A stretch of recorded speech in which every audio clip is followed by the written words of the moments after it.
Pour certains députés, le renforcement des pouvoirs des services de renseignement est indispensable au nom de l'unité contre le terrorisme. Il faut un texte utile qui donne aux services de renseignement des nouvelles techniques sous le contrôle, naturellement, d'autorités démocratiques et notamment sous le contrôle du Parlement. On a une commission nationale de contrôle des techniques de renseignement. On a toute une procédure avec la saisine du Conseil d'État si jamais il y a une difficulté.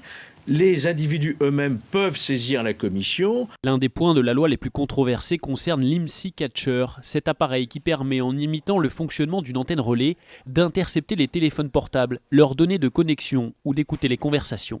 Comme dans les avions, des boîtes noires pourront aussi être installées chez les fournisseurs d'accès à Internet et les hébergeurs de sites web.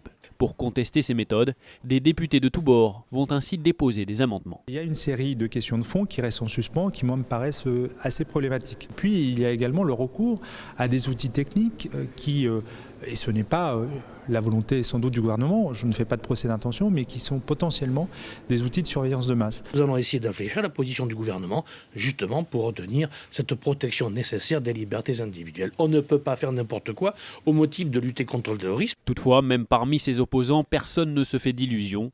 Les députés puis les sénateurs devraient voter la loi à une écrasante majorité.